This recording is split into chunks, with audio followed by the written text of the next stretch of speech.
Et ouais, je sais, en ce moment, tout le monde a les yeux sur les syndicats, les syndiqués et les poulets qui frappent les gilets. Ça, c'est bien normal, faut les surveiller. Mais pendant ce temps, t'as quand même un sanglier qui te fait un travail de fourmi pour aller chercher du gilet et te montrer un petit peu ce que c'est que ce bouger. Alors c'est vrai, c'est pas spectaculaire. Mais si tu penses que c'est utile, en parallèle de tout ce qui se passe en ce moment, partage. Parce que franchement, il y en a besoin. Moi, je suis encore en train de chercher de quoi te cuisiner. Ah, t'as de la chance, je viens de trouver le dernier. Bon, on va pouvoir aller dans la terrine. T'es prêt, Bolty? On y va.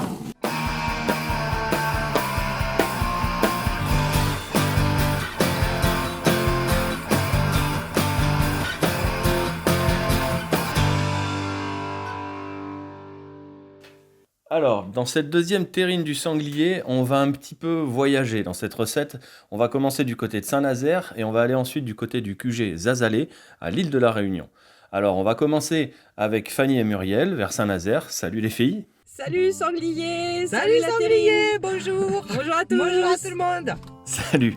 Alors, la démarche que vous allez nous présenter, en fait, elle est venue suite à la chute de la Maison du Peuple de Saint-Nazaire. C'était après la deuxième assemblée des assemblées.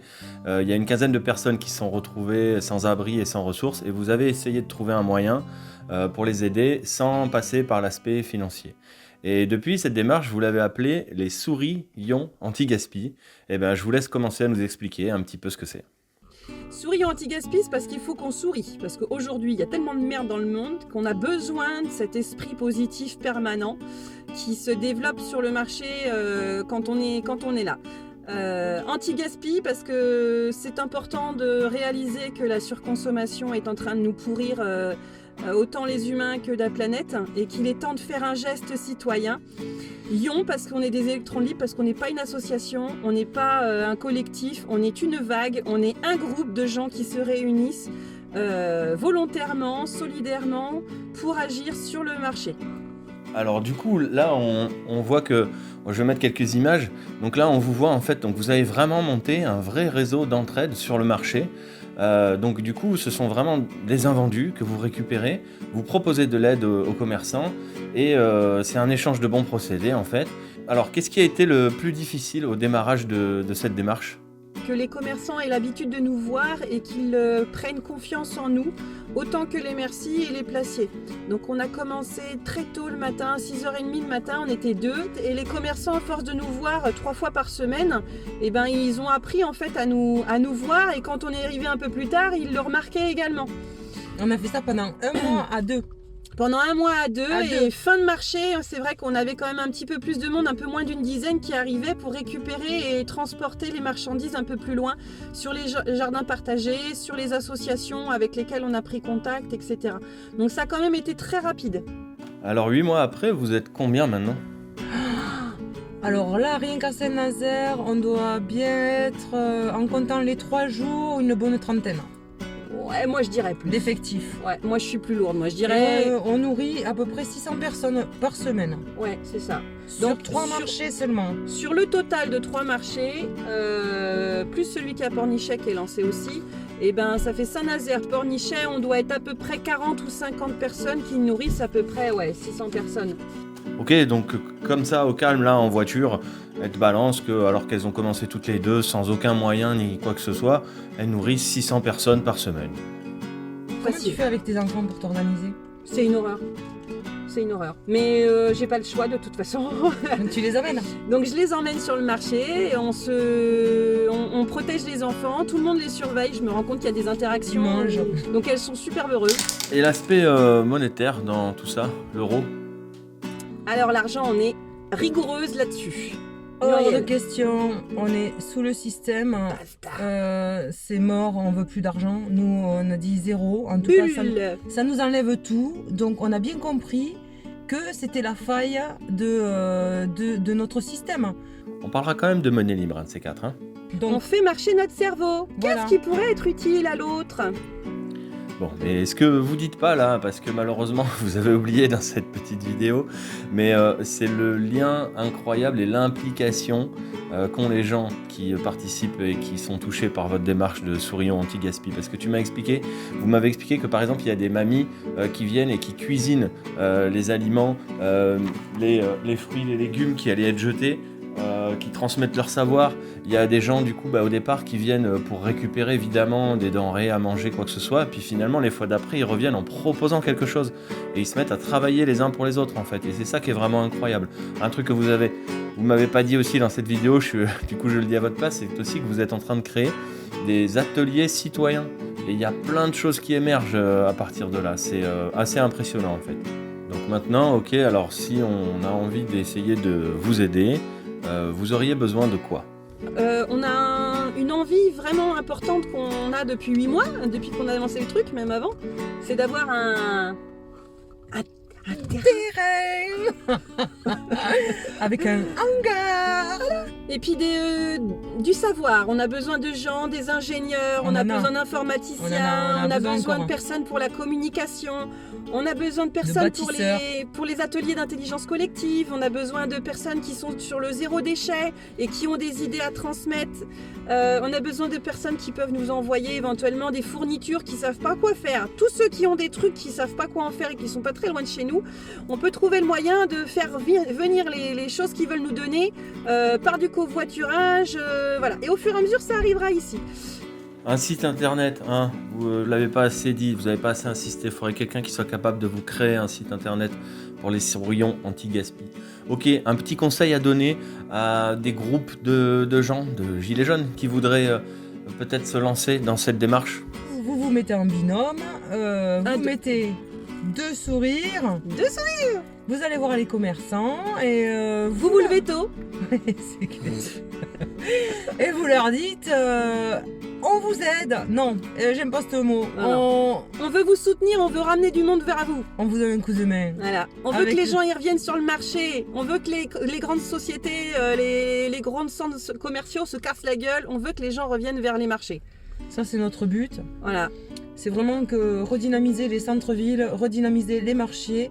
Et vous expliquez ça aux vendeurs. Vous leur dites que vous aidez des gens qui bossent, des femmes qui sont en train de bosser, qui font garder leurs enfants et qui sont pas feignantes et que leur frigo est vide. Voilà, il y a plein de schémas vraiment qu'il faut expliquer pour que les gens ils se rendent compte de ce qu'on fait. Eh ben bravo les filles, bravo Fanny, bravo Muriel, franchement ce que vous faites c'est vraiment génial. C'est du très concret en plus évidemment. Donc voilà, on peut retrouver via les liens là qu'il va y avoir dans la description et tout ça pour éventuellement vous aider ou vous rejoindre ou reproduire ce genre d'action. Merci à vous, à bientôt, ciao ciao. Salut tout le monde, et puis faites un bon pâté. Ouais merci, c'est une terrine, pas un pâté mais bon, une terrine de gilet jaune quoi. Et donc du coup, merci beaucoup les filles, à bientôt. Et alors là on va aller du côté du QG Zazalé, c'est à l'île de la Réunion, c'est quand même pas tout à côté. Et on les avait accueillis sur le rond-point 2.0 il y a quelques temps. Et là ils ont créé un concept qui s'appelle Tijeune. Tijeune, Marie-France s'il te plaît, est-ce que tu peux m'expliquer ce que c'est que ça, Tijeune? Salut Sanglier, moi je voulais te dire pourquoi on a décidé de lancer Tijeune. En fait je vais commencer par un exemple.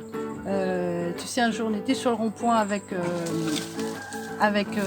Xavier et il y a un bus de jeunes qui est passé. Ils nous ont traités de toutes sortes de mots, d'alcooliques, de chômeurs, de sans-abri, tout ça. Et effectivement, ce jour-là, on a réalisé qu'en fait, ils connaissaient rien aux Gilets jaunes, mais que surtout, ils répétaient ce qu'ils entendaient de leur entourage et de leur famille ou de leurs amis ou de ce que les gens disent sur les Gilets jaunes ici, quoi.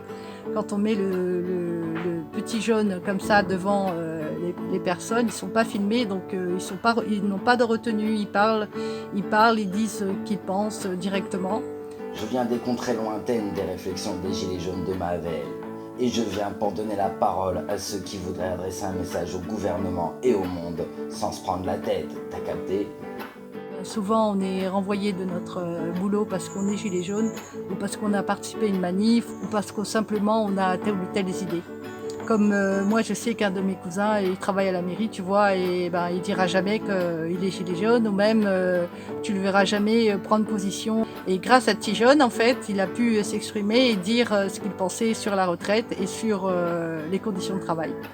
Du coup, on aime bien le fait que ce soit lui qui porte notre message, car c'est le message qui compte, et le messager, ben, un peu, on s'en fout, quoi. Il disait oui, qu'est-ce que tu penses de l'incinérateur? Je lui dis mais moi je veux pas d'incinérateur.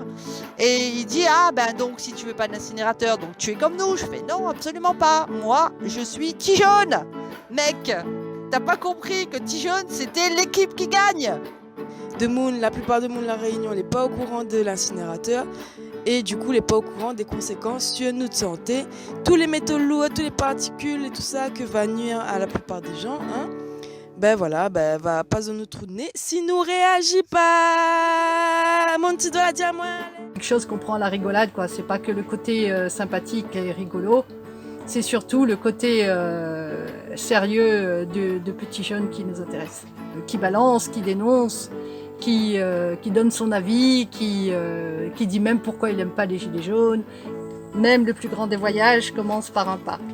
Et je suis heureuse d'être aujourd'hui ici avec tout le monde et défendre les mêmes causes qui sont les mêmes en France. C'est tous le même combat et agir pour ne plus subir est une belle phrase. Et ici, Tijeune est devenu un Tijeune constituant. Il veut écrire sa constitution par lui-même, Tijeune. Des décennies de politiciens corrompus. Les taxes volent, les prix s'envolent, on n'en peut plus. Aucun partage des richesses, aucune écoute des citoyens. On se retrouve dans la rue, les gilets jaunes. On lâche rien. On se regroupe et on s'unit, on se soutient. Dans cette oligarchie nous traite comme des chiens. Contre l'usure et la galère, nous on n'est pas près de se taire. Contre Macron et ses énarques, on lâche rien. On lâche rien. Les gilets jaunes dans la rue, et le pouvoir est foutu. Les gilets jaunes en colère. Revolution everywhere. Nous invitons l'État à changer de mode d'emploi parce que du coup, sinon, on va tout reprendre, nous. C'est clair.